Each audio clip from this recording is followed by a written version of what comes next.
Hello दोस्तों science by गैलिब sir में आपका बहुत बहुत स्वागत है। लूसेंट सीरीज में आगे बढ़ते हुए दोस्तों इस वीडियो में हम लोग जानेंगे बिहेवियर ऑफ गैस क्या होता है। ठीक है, तो गैस से रिलेटेड बहुत सारी चीज़ों को हम लोग सीखेंगे। पहले हम लोग जानेंगे बॉयल्स लॉ क्या होता है, चार्ल्स लॉ क्या होता है, गे लुसेक लॉ क्या होता है, एवोगाड्रो लॉ क्या होता है। तो जितना भी गैस से रिलेटेड जो थ्योरी है उस सब को हम लोग इसमें देखेंगे। तो चलिए शुरुआत करते हैं और एक एक कॉन्सेप्ट को हम लोग समझते हैं। दोस्तों वीडियो अच्छा लगे तो ज़रूर लाइक कीजिएगा और चैनल को सब्सक्राइब नहीं किए हैं तो सब्सक्राइब कीजिए और अपने साइंस के लेवल को बेस्ट कीजिए। यहाँ पे आप साइंस से रिलेटेड सारा कॉन्सेप्ट को आप देख सकते हैं, थ्योरी भी मिलेगा और उससे रिलेटेड एमसीक्यू भी आपको मिलेगा, जिससे आप प्रैक्टिस करके एक बेहतर कॉन्सेप्ट बिल्डअप कर सकते हैं। तो देखिए बॉयल्स लॉ या जो भी लॉ आगे हम लोग पढ़ेंगे उसको समझने से पहले कुछ टर्म को हम लोग समझ लेते हैं। जैसे पी से हम लोग डिनोट करेंगे प्रेशर को, वी से वॉल्यूम को, एन से नंबर ऑफ मोल को डिनोट करते हैं एन से, और टी हो गया आपका टेम्परेचर। और टेम्परेचर जब भी लेंगे केमिस्ट्री में तो याद रखिएगा उसको हम लोग केल्विन में लेते हैं। ठीक है, तो सबसे पहले हम लोग जानेंगे बॉयल्स लॉ होता क्या है। तो देखिए बॉयल्स लॉ कहता है किसी भी गैस का जो वॉल्यूम होगा वह उसके प्रेशर के इन्वर्सली क्या होगा, प्रोपोर्शनल होगा। कब? जब कांस्टेंट टेम्परेचर रखेंगे तब। इसका मतलब हो गया वॉल्यूम जो है इन्वर्सली प्रोपोर्शनल है किसके, प्रेशर के। तो किसी भी गैस का जो वॉल्यूम होगा उसके प्रेशर के इन्वर्सली क्या होगा, प्रोपोर्शनल होगा। कब? जब हम टेम्परेचर को कांस्टेंट रखेंगे तब। तो कांस्टेंट टेम्परेचर पे याद रखिएगा गैस का जो वॉल्यूम होता है उसके प्रेशर के क्या होता है, इन्वर्सली प्रोपोर्शनल होता है। ये बहुत इंपॉर्टेंट है, इसको याद रखिएगा और इसी लॉ को हम लोग बोलेंगे बॉयल्स लॉ। अब यहाँ पे जैसे ही प्रोपोर्शनलिटी हटेगा तो कांस्टेंट आएगा और इस तरह v बराबर के बटा पी लिख सकते हैं और p और v को गुना करेंगे तो पी भी बराबर क्या हो जाएगा, के का मतलब हो गया कांस्टेंट। मतलब p और v का जो गुना आएगा वो हमेशा क्या होगा, कांस्टेंट होगा। p अगर हम चेंज करेंगे तो v ऐसे ही चेंज हो जाएगा लेकिन उसका जो प्रोडक्ट होगा हमेशा क्या होगा, कांस्टेंट होगा। तो इस तरह याद रखिएगा आपको p इंटू वी, मतलब किसी गैस का जो प्रेशर होगा और उसका वॉल्यूम जो होगा उसका अगर हम प्रोडक्ट लेंगे तो वो हमेशा क्या होगा, कांस्टेंट होगा। और इसी को हम लोग क्या बोलेंगे, बॉयल्स लॉ। तो बॉयल्स लॉ आपको ऐसे पूछ सकता है या आपको ऐसे पूछ सकता है। ठीक है, अब इसी को और आगे करके लिख सकते हैं। मान लीजिए शुरुआत में जो प्रेशर था P1 था और वॉल्यूम क्या था, गैस का V1 था, लेकिन बाद में अगर उसका प्रेशर P2 हो जाता है तो उसका वॉल्यूम क्या हो जाएगा, V2 हो जाएगा। ये दोनों क्या होगा, बराबर होगा। तो P1 V1 बराबर क्या होगा, P2 V2, जहाँ पे P1 जो है और V1 जो है शुरुआती प्रेशर और वॉल्यूम है गैस का, और P2 और V2 जो है वो फाइनल आपका प्रेशर है और वॉल्यूम है। तो याद रखिएगा गैस का जो प्रेशर और वॉल्यूम का जो प्रोडक्ट होगा हमेशा क्या होगा, कांस्टेंट होगा और इसी को हम लोग बॉयल्स लॉ बोलेंगे। तो बॉयल्स लॉ में आपको सिंपली याद रखना है वॉल्यूम जो होगा इन्वर्सली प्रोपोर्शनल होगा किसके, प्रेशर के। मतलब प्रेशर अगर बढ़ेगा तो वॉल्यूम घटेगा, प्रेशर अगर घटेगा तो वॉल्यूम बढ़ेगा। ठीक है, तो ये दोनों एक दूसरे का क्या होता है, रेसिप्रोकल होता है। अब दोस्तों हम लोग बात करेंगे चार्ल्स लॉ क्या होता है। तो देखिए चार्ल्स लॉ बोलता है वॉल्यूम जो होगा टेम्परेचर के क्या होगा, डायरेक्टली प्रोपोर्शनल होगा। बहुत ही सिंपल चीज़ है। कब? जब प्रेशर कांस्टेंट होगा तब। तो कहता है चार्ल्स लॉ जो वॉल्यूम जो होगा किसी भी गैस के टेम्परेचर के क्या होगा, डायरेक्टली प्रोपोर्शनल होगा। कब? जब प्रेशर को हम कांस्टेंट रखेंगे तब। तो कांस्टेंट प्रेशर पे किसी भी गैस का जो वॉल्यूम होता है वो टेम्परेचर के डायरेक्टली प्रोपोर्शनल होता है। सिंपल चीज़ है, जितना ज़्यादा आप टेम्परेचर बढ़ाएगा मॉलिक्यूल्स जो होगा उतना ही दूर भागेगा और इस तरह गैस का वॉल्यूम जो होगा बढ़ जाएगा। अब इस तरह आप लिख सकते हैं v बराबर क्या होगा, प्रोपोर्शनलिटी हटाएंगे तो क्या आएगा, k आएगा और kt हो जाएगा। इस तरह v बटा t जो होगा वो आपका क्या होगा, k होगा, मतलब क्या होगा, कांस्टेंट होगा। तो याद रखिएगा v अपॉन t जो होगा वो क्या होगा, कांस्टेंट होगा और इसी को हम लोग क्या बोलेंगे, चार्ल्स लॉ बोलेंगे। तो चार्ल्स लॉ में दो चीज़ आपको ध्यान रखना है, वॉल्यूम जो होगा डायरेक्टली प्रोपोर्शनल होगा टेम्परेचर के, और दूसरा याद रखिएगा चार्ल्स लॉ का मतलब हो गया v बटा टी, वॉल्यूम अपॉन टी का जो वैल्यू होगा वो हमेशा क्या होगा, कांस्टेंट होगा। इस तरह हम इक्वेशन लिख सकते हैं v1 बटा T1 बराबर v2 बटा T2, और इसको गुना करके भी लिख सकते हैं। मतलब v1 बटा T1 जो होगा बराबर होगा v2 बटा T2, जहाँ पे v1 और T1 जो है शुरुआती टेम्परेचर और वॉल्यूम है और v2 और T2 जो है आपका फाइनल वॉल्यूम और टेम्परेचर है। तो इसी को हम लोग क्या बोलेंगे, चार्ल्स लॉ। तो चार्ल्स लॉ में वॉल्यूम जो होगा डायरेक्टली प्रोपोर्शनल होगा टेम्परेचर के। कब? जब प्रेशर को कांस्टेंट रखेंगे तब। और v बटा टी इसमें क्या आएगा, कांस्टेंट आएगा और इससे एक आपका एक इक्वेशन बनेगा v1 बटा T1 बराबर v2 बटा T2। अब हम लोग बात करेंगे गे लुसेक लॉ क्या होता है। तो देखिए गे लुसेक बोलता है जब प्रेशर जो होगा वो डायरेक्टली प्रोपोर्शनल होगा किसके, टेम्परेचर के। ठीक है, प्रेशर जो होगा डायरेक्टली प्रोपोर्शनल होगा किसके, टेम्परेचर के। कब, जब वॉल्यूम को कांस्टेंट रखेंगे तब। तो तीन चीज़ आपको याद रखना है, एक प्रेशर, एक टेम्परेचर और एक वॉल्यूम। तीनों में से दो कोई रिलेशन देगा तो तीसरा ऑटोमेटिक वहाँ पे क्या रखना है, कांस्टेंट रखना है। तो प्रेशर जो होगा डायरेक्टली प्रोपोर्शनल होगा किसके, टेम्परेचर के। कब, जब वॉल्यूम को हम लोग कांस्टेंट रखेंगे तब। तो मेन रिजल्ट को याद रखिएगा तो आगे वाला रिजल्ट आपको याद हो जाएगा। मतलब P बराबर आप क्या लिख देगा, KT, मतलब P अपॉन T जो होगा क्या होगा, कांस्टेंट होगा। और इस तरह आप लिख सकते हैं P1/T1 बराबर क्या हो जाएगा, P2/T2। ठीक है, तो P1/T1 बराबर होता है P2/T2 के। इसका मतलब हो गया जे शुरुआत में जो प्रेशर था P1 था और टेम्परेचर T1 था, और बाद में जो प्रेशर है P2 है और टेम्परेचर क्या है T2, ये दोनों क्या होगा, बराबर होगा। तो P1/T1 बराबर हो जाएगा P2/T2 के। तो दो चीज़ याद रखना है गेल-लूसेक लॉ में। पहला याद रखिएगा प्रेशर जो होगा डायरेक्टली प्रोपोर्शनल होगा टेम्परेचर के। कब, जब वॉल्यूम को कांस्टेंट रखेंगे तब। और इस तरह P/T जो होगा उसका वैल्यू कांस्टेंट रहेगा, जहां पर P1 और T1 जो होगा शुरुआती प्रेशर और टेम्परेचर होगा, और P2 और T2 जो होगा वो फाइनल प्रेशर और टेम्परेचर होगा। दोस्तों अब हम लोग बात करेंगे एवोगाड्रो लॉ क्या होता है। ये बहुत इंपॉर्टेंट है और बहुत ज़्यादा बेसिक होता है, ये बहुत ज़्यादा यूज होता है। एवोगाड्रो लॉ क्या बोलता है, एवोगाड्रो लॉ बोलता है जब वॉल्यूम जो होगा डायरेक्टली प्रोपोर्शनल होगा मोल के। ठीक है, तो किसी भी गैस का जो वॉल्यूम होगा डायरेक्टली प्रोपोर्शनल होगा गैस के मोल के। कब, जब हम टेम्परेचर और प्रेशर को कांस्टेंट रखेंगे तब। तो देखिए कोई भी गैस अगर हो तो उसको टेम्परेचर और प्रेशर बहुत ज़्यादा इफेक्ट करता है, इसीलिए टेम्परेचर और प्रेशर को हम कांस्टेंट रखेंगे, फिक्स रखेंगे, तो वॉल्यूम जो होगा डायरेक्टली प्रोपोर्शनल होगा किसके, गैस के मोल के। तो याद रखिएगा एवोगाड्रो लॉ का मतलब हो गया जो गैस का जो वॉल्यूम होगा वो डायरेक्टली प्रोपोर्शनल होगा किसके, उसके मोल के। ठीक है, और यहाँ पे एक इम्पोर्टेंट रिजल्ट आता है उसको याद रखिएगा। मतलब अगर आपको इक्वल वॉल्यूम ऑफ गैस दे दिया जाए तो उसका जो नंबर ऑफ मॉलिक्यूल्स होगा वो क्या होगा, सेम होगा।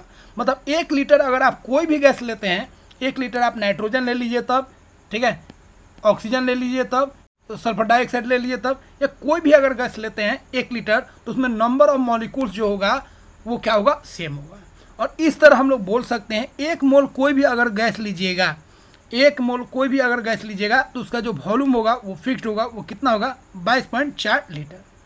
ठीक है, तो याद रखिएगा इक्वल वॉल्यूम अगर आप लेते हैं तो उसमें इक्वल नंबर ऑफ मॉलिक्यूल्स होगा। अगर वॉल्यूम सेम होगा गैस का तो उसमें नंबर ऑफ मॉलिक्यूल्स भी क्या होगा, सेम होगा। इसका मतलब यहाँ पे एक रिजल्ट आप लिख सकते हैं, 1 मोल अगर कोई आप गैस लेते हैं, मतलब 6.022 इंटू 10⁻23 अगर गैस मॉलिक्यूल्स लेते हैं तो उसका जो वॉल्यूम होगा 22.4 लीटर होगा, मतलब 22,400 मिलीलीटर होगा। लेकिन याद रखिए कब, जब टेम्परेचर और प्रेशर कांस्टेंट रहेगा तब। तो याद रखिएगा एवोगाड्रो लॉ क्या है, एवोगाड्रो लॉ का मतलब हो गया कि किसी भी गैस का जो वॉल्यूम है वो डायरेक्टली प्रोपोर्शनल होगा उसके मोल के। कब, जब टेम्परेचर और प्रेशर को कांस्टेंट रखेंगे तब, फिक्स रखेंगे तब।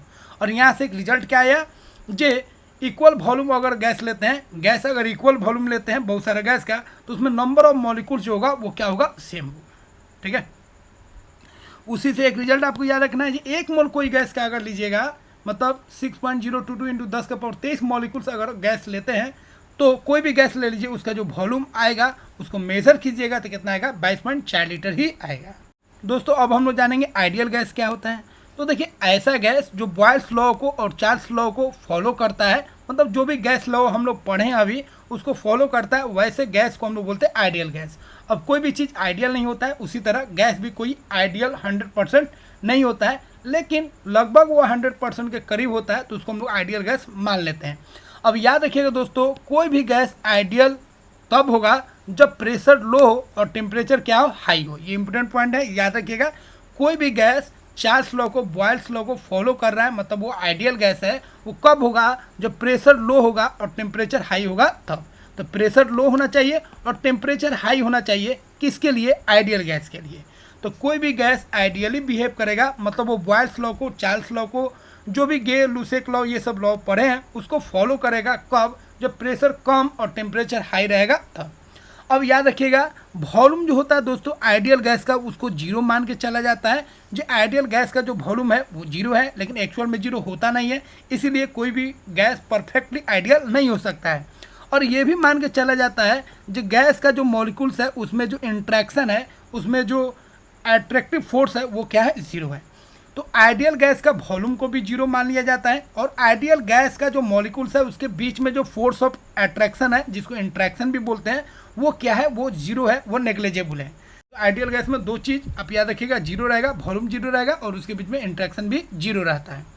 अब हम लोग बात करेंगे दोस्तों आइडियल गैस इक्वेशन क्या होता है। तो देखिए एक इक्वेशन है PV equal to NRT, PV equal to NRT, ठीक है, जहाँ पे P प्रेशर हो गया, V वॉल्यूम हो गया, N आपका गैस का मोल हो गया, R गैसियस कांस्टेंट होता है जिसको यूनिवर्सल गैस कांस्टेंट बोलते हैं, T आपका टेम्परेचर हो गया। इसी इक्वेशन को हम लोग बोलते हैं आइडियल गैस इक्वेशन। ऐसा इक्वेशन जो आइडियल गैस को फॉलो करेगा, आइडियल गैस से ये रिलेटेड हो गया, तो इसी को हम लोग बोलेंगे आइडियल गैस इक्वेशन, ठीक है। अब R का वैल्यू आपको याद रखना है, R को बोलेंगे गैस कांस्टेंट, ये कांस्टेंट होता है, ये फिक्स होता है, कहीं पे भी रहेगा, इसका वैल्यू फिक्स होगा, इसीलिए इसको हम लोग यूनिवर्सल गैस कांस्टेंट भी बोलते हैं। और इसका वॉल्यूम, इसका अगर वैल्यू का बात करेंगे तो यह हो जाएगा 0.0821 लीटर ATM पर किलो मोल, ठीक है। और उसी तरह अगर हम इसका बात करेंगे जूल में तो इसको 8.314 लिख देंगे। ये दोनों वैल्यू आपको याद रखना है, खास तौर पे ये वैल्यू याद रखिएगा, इसका हम लोग ज़्यादा इस्तेमाल करते हैं। अब दोस्तों हम लोग बात करेंगे कुछ खास चीज़ों का, जैसे STP और NTP क्या होता है। तो टेम्परेचर और प्रेशर से रिलेटेड दो टर्म आता है, एक STP और एक NTP। STP का मतलब होता है स्टैंडर्ड टेम्परेचर एंड प्रेशर, ठीक है। तो स्टैंडर्ड टेम्परेचर एंड प्रेशर को शॉर्ट में बोलेंगे STP। तो STP में टेम्परेचर कितना होगा, 0 डिग्री सेल्सियस, और प्रेशर कितना होगा, 1 ATM, ठीक है। और NTP में याद रखिएगा, NTP को बोलेंगे नॉर्मल टेम्परेचर एंड प्रेशर। इसमें टेम्परेचर कितना होगा, 20 डिग्री सेल्सियस, और प्रेशर कितना होगा, 1 ATM। तो याद रखिएगा STP में टेम्परेचर 0 डिग्री सेल्सियस होता है, उसी को केल्विन में 273 केल्विन बोलेंगे। और NTP में जो टेम्परेचर होता है 20 डिग्री सेल्सियस होता है, जिसको केल्विन में हम लोग बोलेंगे 293 केल्विन। अब एक चीज़ और ध्यान रखिएगा, STP पे जो गैस का वॉल्यूम जो आएगा वो आएगा 22.4 लीटर, जबकि अगर हम NTP पे बात करेंगे तो गैस का कितना वॉल्यूम आएगा, वो आएगा 24 लीटर, ठीक है। तो STP मतलब हो गया स्टैंडर्ड टेम्परेचर प्रेशर, और NTP का मतलब हो गया नॉर्मल टेम्परेचर एंड प्रेशर। दोनों में प्रेशर का वैल्यू सेम रहेगा, लेकिन टेम्परेचर का जो वैल्यू है वो डिफरेंट रहेगा, ठीक है। STP में 0 डिग्री लेंगे और NTP में 20 डिग्री टेम्परेचर लेंगे सेल्सियस में, और उसको आप केल्विन में बदल सकते हैं 273 को ऐड करके। दोस्तों अब हम लोग बात करेंगे ग्राम्स लॉ ऑफ डिफ्यूज़न क्या होता है, ठीक है। तो देखिए डिफ्यूज़न का मतलब पहले समझिए। डिफ्यूज़न का मतलब होता है दो सब्सटेंस के पार्टिकल्स को मिलना। दो सब्सटेंस अगर एक दूसरे में मिक्स हो रहा है तो इस प्रोसेस को हम लोग बोलेंगे डिफ्यूजन। डिफ्यूजन हमेशा होता है हायर अमाउंट से लोअर अमाउंट, मतलब हायर कॉन्सेंट्रेशन से लोअर कॉन्सेंट्रेशन। किसी जगह जो है कोई सब्सटेंस ज़्यादा है और कहीं पे कम है, तो ज़्यादा से कम की ओर वो सब्सटेंस फ्लो करेगा और एक दूसरे में मिक्स होगा, और उसी को हम लोग बोलेंगे डिफ्यूजन बोलेंगे। तो यहाँ पे दोस्तों हम लोग बात कर रहे हैं गैस का डिफ्यूजन। तो गैस का डिफ्यूजन बहुत ही फास्ट होता है दोस्तों, और डिफ्यूजन के वजह से ही कोई भी चीज़ स्मेल करता है या खाना पकता है तो उसका जो स्मेल आता है हमारे तक, वो किसके कारण होता है, डिफ्यूजन के कारण होता है। क्योंकि उसके जो पार्टिकल्स हैं वो क्या होते हैं, एयर में मिक्स हो जाते हैं, और एयर में मिक्स होकर हमारे पास पहुँचते हैं, तो उसको हम लोग स्मेल कर पाते हैं। तो डिफ्यूजन का मतलब हो गया पार्टिकल्स का मिक्स होना, दो सब्सटेंस के पार्टिकल्स के मिक्स होने को ही हम लोग डिफ्यूजन बोलते हैं, ठीक है। तो यहाँ पे देखिए दो गैस है, एक गैस मान लीजिए A है और एक गैस B है, ठीक है। बीच में हम लोग एक काकिए लॉक लगा दिए ताकि दोनों मिक्स नहीं हो।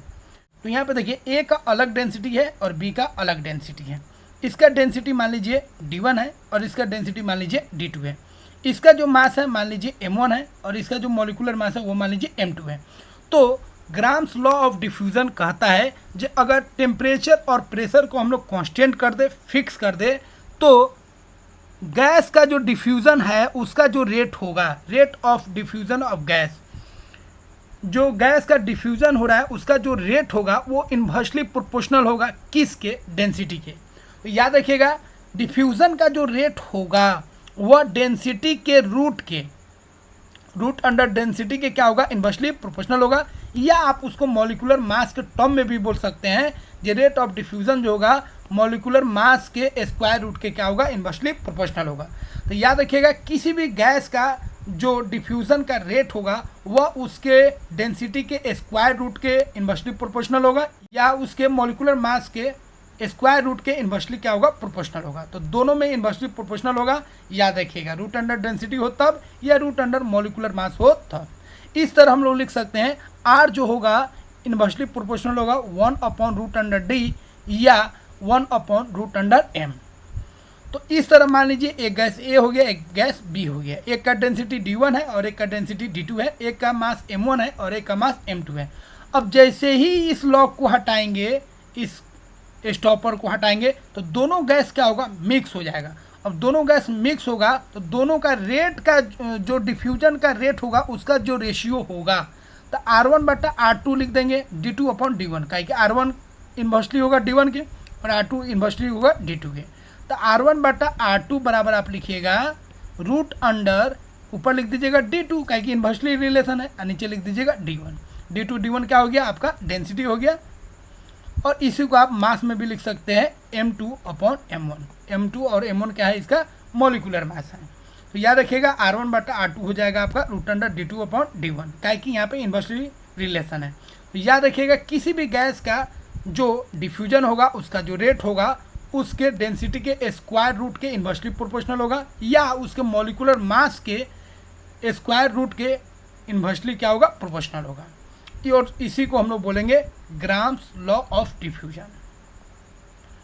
अब हम लोग बात करेंगे दोस्तों Dalton's law of partial pressure क्या होता है। देखिए पार्शियल प्रेशर का मतलब क्या होता है, तो किसी भी सिंगल गैस का, कोई भी अगर गैस हो, ठीक है, उसका जो अपना प्रेशर होता है उसी को हम लोग बोलते हैं पार्शियल प्रेशर।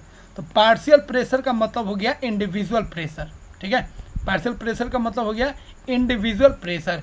किसी भी गैस का अपना जो प्रेशर होता है उसको हम लोग पार्शियल प्रेशर बोलते हैं। अब देखिए मान लीजिए एक गैस ए है, उसका पार्शियल प्रेशर P1 है, मतलब उसका अपना प्रेशर P1 है, और एक गैस है बी, उसका जो पार्शियल प्रेशर है मतलब उसका जो इंडिविजुअल प्रेशर है वो क्या है, P2। अब दोनों को क्या किया, मिक्स कर दिए। तो मिक्स अगर आप कर देते हैं तो नया जो C बना, जो मिक्सचर बना, उसका जो प्रेशर होगा वो P1 और P2 के बराबर हो जाएगा। मतलब दो गैस को अगर मिक्स करते हैं तो उसका जो नया प्रेशर होगा पहला दोनों गैस के प्रेशर के सम के क्या हो जाएगा, बराबर हो जाएगा। और इसी को हम लोग बोलते हैं Dalton's law of partial pressure. तो Dalton's law of partial pressure क्या कहा, आपको बता दिए। मतलब अगर आप वॉल्यूम और टेम्परेचर को कांस्टेंट रखते हैं तो कोई भी मिक्सचर का जो टोटल प्रेशर होगा वह दो गैस या तीन गैस, जितना भी गैस हो, उसके पार्शियल प्रेशर के सम के क्या हो जाएगा, बराबर हो जाएगा। अगर तीन गैस रहता तो तीनों गैस को अगर हम मिलाते तो उसका जो नया जो प्रेशर बनता वो तीनों के पार्शियल प्रेशर के सम के बराबर हो जाता है, ठीक है। तो P टोटल यहाँ पे क्या आ जाएगा, जो मिक्सचर है उसका जो प्रेशर होगा वो क्या होगा, P1 + P2 के बराबर हो जाएगा। अगर तीन गैस को मिक्स करते तो टोटल प्रेशर क्या हो जाता, P1 P2 + P3, ठीक है। याद रखिएगा Dalton's law of partial pressure कुछ नहीं होता है, मतलब जितना भी गैस आप मिला रहे हैं उस सब गैस का जो प्रेशर होगा उसको जोड़ दीजिएगा तो जो नया मिक्सचर बना है उसके प्रेशर के क्या हो जाएगा, बराबर हो जाएगा। और इसी को हम लोग Dalton's law of partial pressure बोलते हैं। दोस्तों आशा करते हैं यह वीडियो आपको काफ़ी अच्छा लगा होगा। वीडियो को लाइक कीजिए, चैनल को सब्सक्राइब कीजिए और शेयर भी कीजिए, और बेल आइकन को दोस्तों दबा दीजिए ताकि इसका नोटिफिकेशन आते रहे जब भी मैं नए वीडियो बनाऊँ। दोस्तों मिलते हैं अगले वीडियो में। जय हिंद दोस्तों।